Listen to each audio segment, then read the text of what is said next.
Deus seja louvado, irmãos. Amém.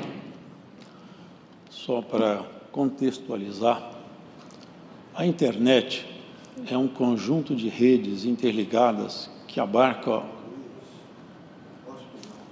Perfeitamente. Tá bom.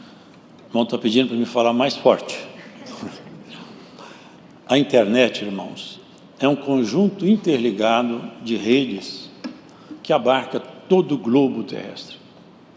Essas redes são interligadas de tal forma que nela são conectados computadores, televisões, celulares, equipamentos domésticos.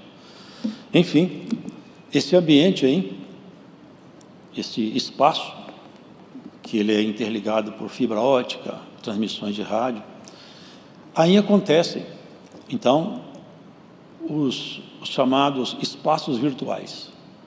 Temos aí essas redes sociais tão bem conhecidas. Temos de tudo. Formação acadêmica de 3º grau, curso superior, pós-graduação, artes, línguas, tem tudo aí. É um mundo virtual. Acontece que nesse mundo virtual, quem alimenta, quem informa nesse mundo, também é um leque enorme. Existem informantes de alta qualificação. Pessoas que falam, têm propriedade, têm história, têm conhecimento, têm background. Existem informantes nessa rede que são pessoas que nem sabem o que falam. Outros apenas, eles criam uma teoria de conspiração e tratam certas informações como se fossem verdades científicas e não são. Outros informam certas supostas verdades doutrinárias que também não são verdades doutrinárias. Qual que é o problema? Eu preciso saber qual é a fonte informante, da onde vem a informação. Surge na rede, isso, em muitos lugares, a informação de que a vacina é a marca da besta. Agora os irmãos vejam, a vacina é um agente biológico atenuado, ou um RNA mensageiro, ou um DNA modificado com a sequência do vírus. Para que isso? Para provocar no organismo uma resposta imune. É isso. Agora, como que uma vacina pode alterar minha relação com Deus? Meditem os irmãos. Aonde está fundamentado, aonde se fundamenta essa afirmação de que vacina é a marca da besta? Não tem base científica, não tem base doutrinária. A besta, a marca dela, pressupõe uma adoração. Como uma vacina pode marcar meu espírito? A vacina... mas não deu tempo de testar a vacina. Foi 1 ano. Essa é outra história. As vacinas realmente saíram num tempo recorde, mas não tem nada a ver com marca de besta. Não tem nada que ver com um agente das trevas agindo, como querem fazer passar. São pessoas que criam confusão, desconstroem informação e não ajudam ninguém. O que é lamentável é que muitos irmãos passam a ecoar essas informações, repetem o que ouvem, e uma mentira começa a ter cara de verdade. Irmãos, a vacina não pode controlar minha mente. A vacina não pode ser marca da besta, porque para eu ser marcado com a marca da besta, eu tenho que adorar a besta. Agora, como que eu vou adorar a besta sendo vacinado? Nós somos vacinados desde criança. Existe vacina para rubéola, vacina para sarampo, não é? Tudo isso aí desde que nós somos criança. Dizem eles, os agentes da teoria da conspiração. Eles estão usando essa vacina para controlar o povo, vai matar a população. Todos os médicos do planeta tomaram a vacina. Os cientistas do laboratório, a equipe de cientistas do mundo inteiro estão tomando vacina. Só tem uns iluminados na internet que sabem tudo. Toda a equipe de cientistas do planeta Terra está equivocada e todos os cristãos estão enganados. Só tem um grupo de iluminados que dá e passa informação contrabandeada na rede. E o que é lamentável é que alguns dos nossos irmãos acreditam nisso. Vamos refutar aquilo que não tem base doutrinária e aquilo que não tem base científica, irmãos. Se fosse o mal como propagado, vocês acham que os médicos, os cientistas médicos, os biólogos, os agentes de saúde tomariam? Eles tomaram até primeiro.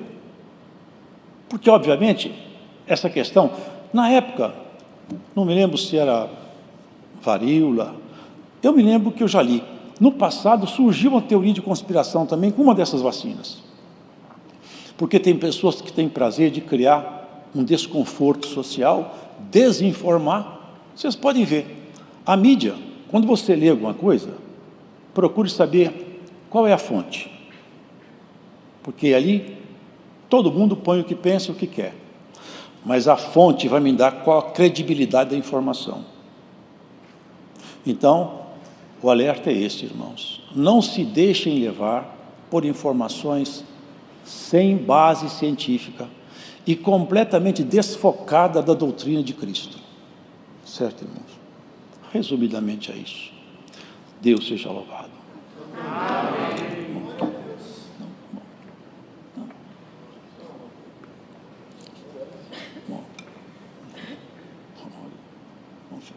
Glória a Jesus, Santo Deus, Santo é o teu nome, Pai.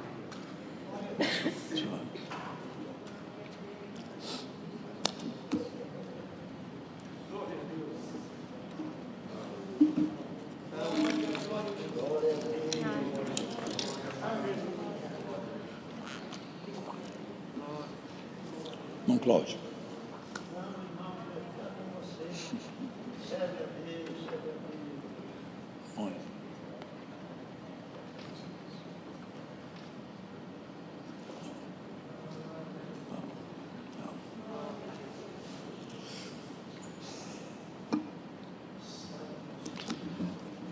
Epístola do apóstolo Paulo, destinada aos Romanos.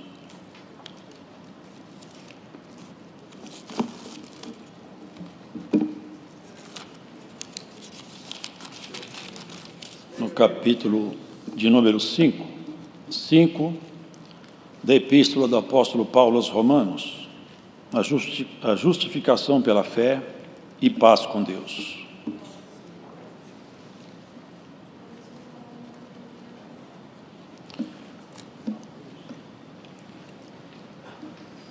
Epístola do apóstolo Paulo aos Romanos, capítulo 5.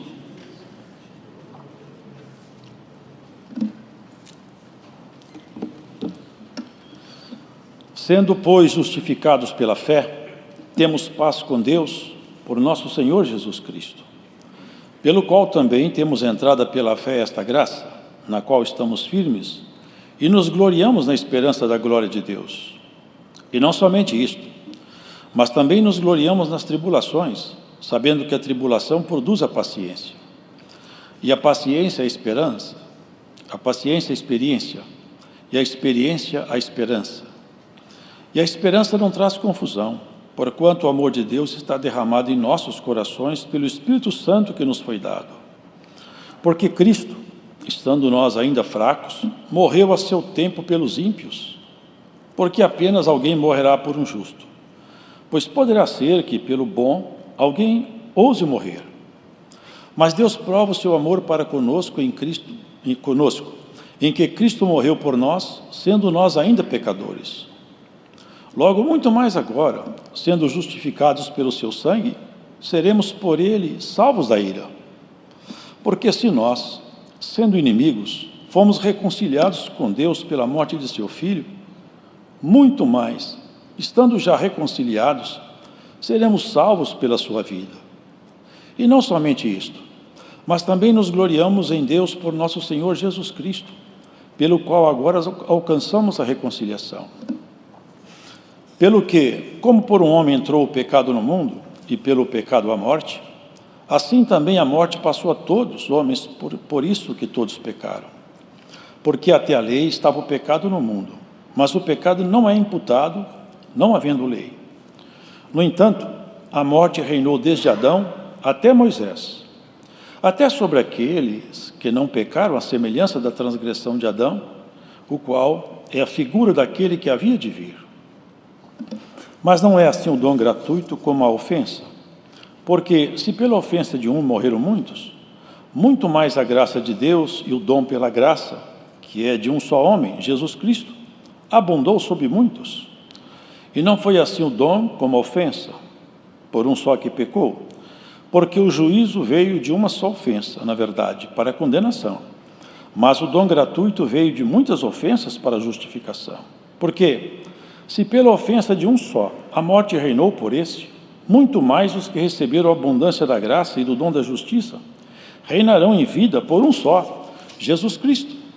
Pois assim como por uma só ofensa veio o juízo sobre todos os homens para a condenação, assim também, por um só ato de justiça, veio a graça sobre todos os homens para a justificação de vida. Porque, como pela desobediência de um só homem muitos foram feitos pecadores, assim pela obediência de um, muitos serão feitos justos. Veio, porém, a lei para que a ofensa abundasse. Mas onde o pecado abundou, superabundou a graça, para que, assim como o pecado reinou na morte, também a graça reinasse pela justiça para a vida eterna, por Jesus Cristo, nosso Senhor. Amém.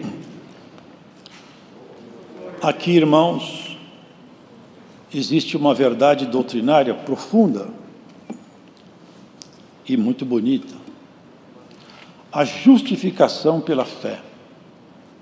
É isso que Paulo explana com bastante propriedade.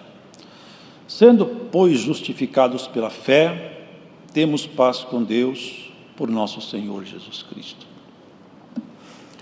Porque se os irmãos pararem e colocarem atenção, ficaria uma pergunta no ar. Deus fez a terra, colocou aqui os homens, certo, ele colocou um agente estranho no Éden, mas só um, estava prefigurado como a árvore da ciência do bem e do mal. E de onde vieram então os espíritos que hoje atormentam os homens, acerca do qual Paulo fala com precisão?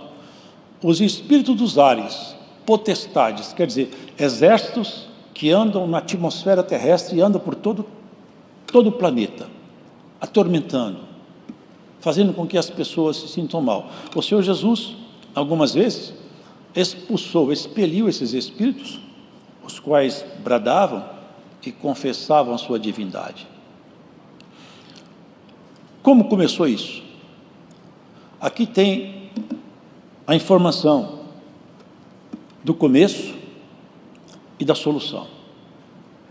Porque quando Adão pecou, ele saiu da proteção divina. Ao sair da proteção divina, o ambiente aqui ficou carregado. Logo, seu filho Caim matou seu irmão Abel. Outra grande brecha se abriu. A terra foi manchada de sangue. E foram tantos pecados que Deus chegou a irritar-se de tal maneira que a ira dele se acendeu. E ele falou para Noé: eu não suporto mais ver tanta miséria debaixo do sol. Eu vou destruir toda a obra que eu construí. Construo uma arca e vou fazer com que a minha ira se descanse nos homens. Os irmãos já conhecem bem. Todos os homens morreram, menos Noé, mais 7 almas. Mas a semente do mal que estava em Adão passou para Caim, passou lá dentro da arca de Noé. Tinha um filho de Noé que a semente do mal estava nele. Irmãos, percebe que voltou a estaca zero, supostamente com Noé, mas novamente o problema ressurgiu. E a questão é essa: quando o homem pratica pecado, ele pode até não concordar, ele pode até não conhecer isso, mas ele aos poucos vai se fazendo prisioneiro da morte. Quando o homem peca, ele está negociando com a própria morte. O pecado é o salário dele, é a morte. Quando as pessoas vão pecando, Sabe o que está sendo feito ali? Leiam depois Apocalipse. A alma dele está em negócio. E o corpo também.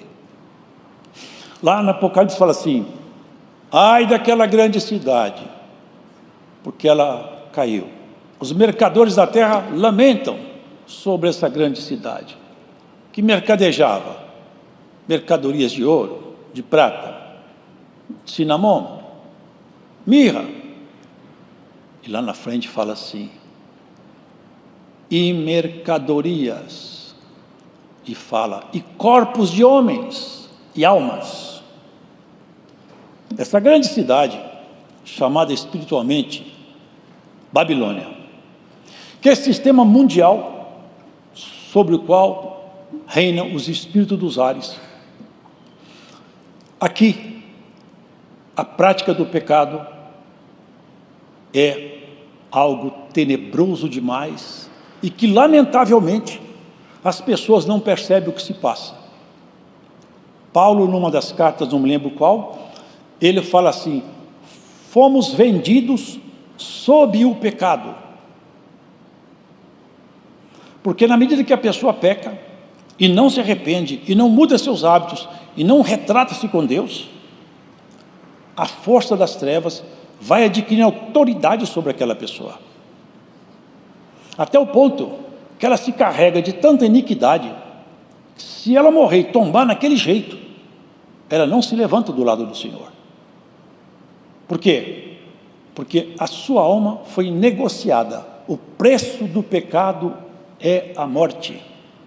O preço da obediência é a justiça da palavra. Os irmãos entendem isso? Qual que é o grande problema do pecado? O grande problema do pecado é que a pessoa vai aos poucos se afastando. Sabe o que significa pecar? Pecar quer dizer, na acepção da palavra, errar o alvo. O alvo do homem é Deus, para onde nós devemos preferentemente caminhar. Quando a pessoa começa a se dar a prática do pecado, ela erra o alvo. E ela cumpre nela o que está escrito, que o Senhor Jesus falou: porfiai, ou seja, lute, insista, para entrar pela porta estreita e pelo caminho apertado. Porque, olha, a porta que leva aos abismos é muito larga, e a estrada é bem larga. Mas para entrar no céu, a estrada é apertada, e a porta é estreita, e poucos passam por ela. Os irmãos compreendem? Por que Cristo veio aqui? Nos resgatar. Sabe o que é resgatar? É tirar alguém de uma cadeia, de uma prisão, ou de uma sentença. Nós estávamos todos destinados ao matadouro espiritual. Paulo faz essa confissão: todos pecaram, todos juntamente se fizeram inúteis, não há nenhum sequer, nenhum homem que fosse achado nele a integridade tal que ele pudesse ser uma trombeta viva, imaculada, e acordar os povos. Os profetas eram santos, mas não acordavam os povos. A lei era boa, e a lei trouxe um problema, porque a lei descobriu diante dos homens a gravidade do pecado. Deus abomina o pecado, Ele não abomina o pecador, mas o pecado Ele abomina, e Ele quer que todo homem tenha horror ao pecado. Ele quer que o homem, a mulher, quando vai conhecendo a Ele, olhe para o pecado e tenha nojo, tenha aversão ao pecado. Isso é o processo de santificação. Santificação, nós adquirimos as características de Cristo para dentro de nós, até chegar ao ponto que na nossa caminhada nós estejamos parecidos com Ele e menos parecidos com nós mesmos. Porque, irmãos, o pecado em si, mas eu posso pecar e depois me arrepender. Nós não estamos entrando nessa esfera. Tá bom, pode arrepender. A questão toda é que nós temos que ter a compreensão desse mal e nos apartarmos da prática do mal. Quando nós nos apartamos da prática do mal, nós abrimos espaço para que o bem tome conta de nós. Os irmãos entendem? Na medida que você começa a se apegar a Cristo, Ele começa a transferir para você o que é dele. até que nós sejamos, de alguma maneira, transformados. Essa é a regeneração, porque nós somos justificados. Nós não somos justos de nós mesmos. A nossa justiça é emprestada. A nossa justiça está em Jesus. Todas as vezes que nós falhamos, a justiça dele responde por nós, como se nós, a luz dele brilhando, ofuscasse a nossa miséria pessoal.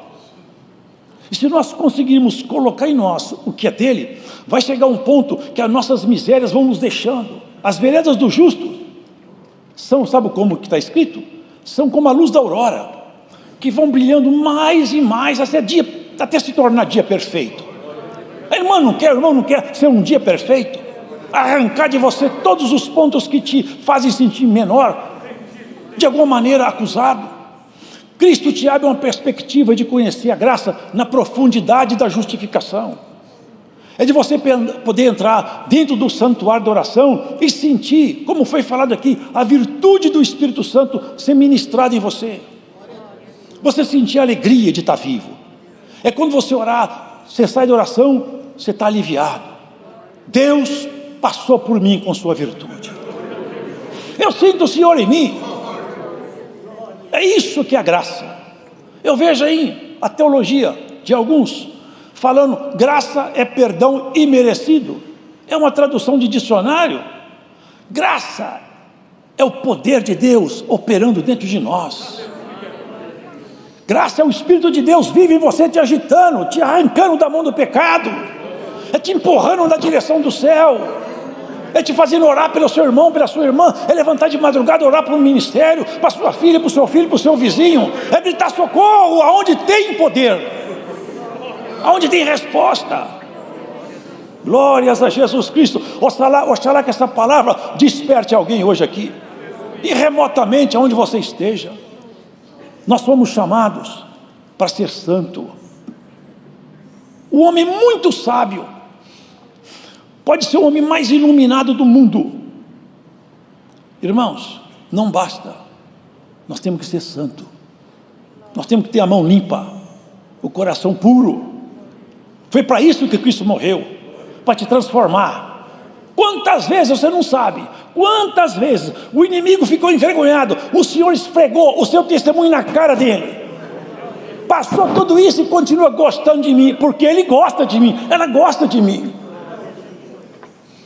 Somos até objeto de disputa. Sabia que Jó foi objeto de disputa? Ele nem sabia. A graça do Senhor Jesus, é o que Paulo fala. Eu sou menor de todos os apóstolos, eu não sou digno nem de ser chamado apóstolo. Era Paulo falando de si mesmo, um reconhecimento no espelho da sua consciência. Mas também ele era um homem franco e honesto. Contudo, eu quero falar uma coisa para vocês. Trabalhei mais do que todos esses apóstolos aí. Mas não fui eu não, foi a graça de Deus que está comigo. Porque ela não foi vã, ela deu fruto. Glórias ao Senhor Jesus Cristo. A graça de Cristo tem que dar fruto em nós, transformar nosso ser, mudar nossa essência, mudar nossa natureza, o jeito de falar. O crente transformado, até o jeito de ele falar, você fala, esse homem é crente. Você pode ver, o jeito de falar nosso denuncia quem nós somos. Pedro andou um bocado com Jesus Cristo, quando ele começou a falar lá, é só para a gente ter uma ideia, vamos supor que fosse hoje, né? Mas irmão, vamos lá, se Deus preparar, eu vou. Você aceita, Deus que abençoe. Ah, isso é crente. É crente. Pedro começou a conversar, você fala igual aqueles discípulos de Jesus, você é crente também. A fala dele começou a denunciar. Não foi o sotaque, não foi o sotaque, ele aprendeu a falar como Jesus. Você não quer aprender a falar como Jesus? Aprender a sentir como Jesus? A reagir como Jesus reagiu? Mudo como um cordeiro diante do tosqueador. Ele podia derrubar o céu inteiro sobre a terra, ele podia explodir os planetas, ele não abriu a boca, abaixou a cabeça. Herodes nem sabe como era a voz de Jesus. A tua causa Cristo responderá por você. Ninguém te amarrará no inferno quando Cristo te deu carta de soltura. Eu sinto o Espírito de Deus me trazer aqui. Pode crer nisso, ó irmão, ó irmã. Cristo te deu alvará de soltura, o inferno não te amarrará. Somos justificados. Ah, mas você é fraco. Sou fraco, mas Jesus me justifica. mas eu gosto de Deus. Você não conhece aquilo ali, você conhece muito pouco, mas conheço Jesus. Eu sei quem é Jesus na minha vida. Tem gente que não sabe quase nada, mas sabe como que entra lá no santuário do Senhor. Um crente, quando ele ora lá no céu, sabia isso, irmão? Lá no céu o Senhor fala com os, vem cá, olha aqui embaixo, olha como é que ele fala comigo, olha como é que ela fala comigo. Eu tenho que atender, não tem jeito não. Mexe com minhas entranhas. Aleluia, irmão. Tem crente que mexe com Deus no seu jeito simples, mas sincero, porque sinceridade tem peso de ouro. Cristo te justifica. Ele nos justifica todos os dias. Foge do pecado. Perdoa falar assim tão abertamente, mas é tempo de nós conversar. Irmão, tem gente que fala pecado, você não adultero. Pecado não é adultério só não. Não é não. Tudo que inferir sua consciência é pecado. E quanto mais você se limpar disso, tanto melhor vai ser a sua aceitação perante o Senhor. Não tem coisa mais linda do que um homem ou mulher. Eu penso isso aí. Para mim eu desejo isso. Quando o Senhor fala, ó, seu tempo acabou. Eu falo assim, eu estou pronto, vamos embora. Eu não estou com pendência para trás. Sou fraco, mas não deixei pendência. Vamos embora para casa. Que isso aqui não é nossa casa não. Vamos para a nossa casa. Ô irmão, ô irmã, o Senhor passou tanta angústia por nós. A gente não é capaz de passar quase nada. Eu já vi irmão falar, desse jeito eu largo a graça. Já pensou se Jesus falasse assim, eu vou largar esses homens para trás, Pedro me negando, já pensou? Um vendendo ele por 30 moedas de prata, outros correram quando vieram os perseguidores, mas ele estava exatamente avisando, porque ele já sabia de tudo, avisou os discípulos, estava lá em Zacarias, ó espada, levanta-te contra o meu pastor, e as ovelhas vão fugir. As ovelhas fugiram, mas o pastor não fugiu. O que vocês estão procurando? Jesus Nazareno, sou eu. Caiu todo mundo no chão. Todo mundo caiu no chão. Os valentes, os homens com porrete, com espada. Vocês vieram caçar o quê? Uma onça? Um dragão? Eu todo dia ensinei nas praças. Vocês vieram de noite porque essa é a vossa hora. Caiu todo mundo no chão. Vocês procuram quem? Jesus sou eu. Deixa meus companheiros embora. Quando Satanás te procurar, Jesus fala, eu estou no lugar dele aqui. Guarda isso aí, viu irmão? Todas as vezes que o inimigo te procurar, vai encontrar com o teu Senhor e vai cair ao chão. Deus seja louvado. Amém.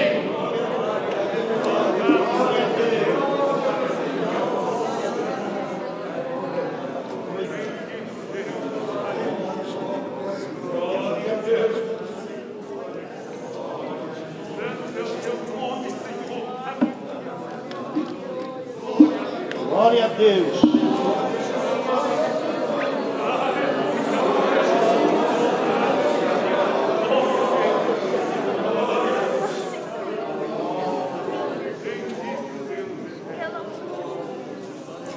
Queridos irmãos e irmãs, agora junto vamos agradecer a Deus de todo o nosso coração e alma pelo culto e pela santa palavra. Venha, irmão Silas, acelera. Vamos agradecer a Deus.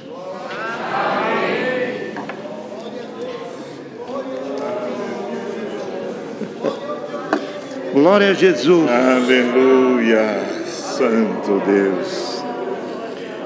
Graças damos a Ti, Senhor, mais uma vez, pela alegria que invade o nosso ser por estarmos na Tua presença.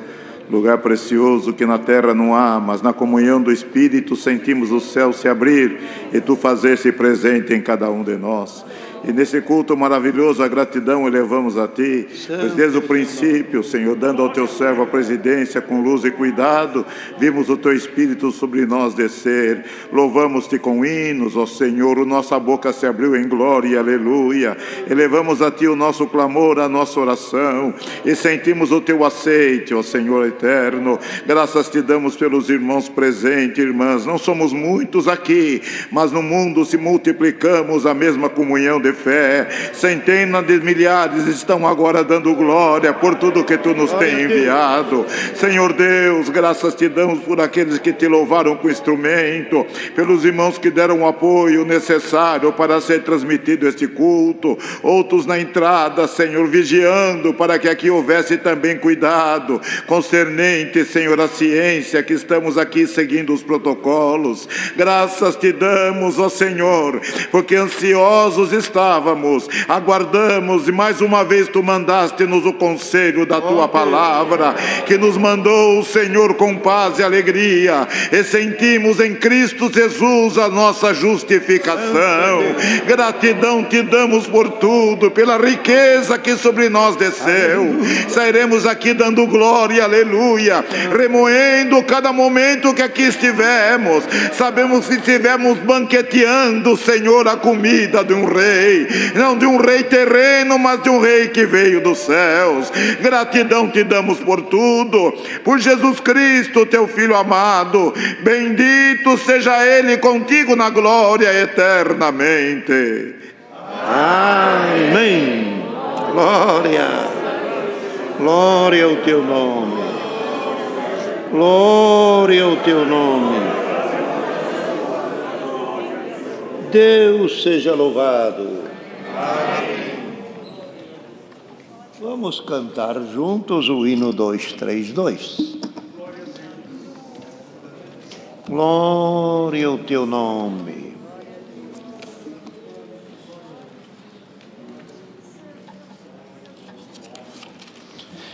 Fiel Senhor.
A paz de Deus, a graça de nosso Senhor Jesus Cristo e a sua eterna palavra permaneça em nosso coração. Amém.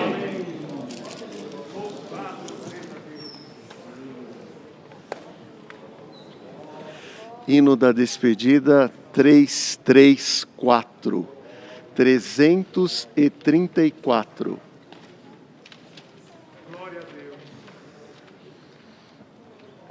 3 pulsos precedem o início.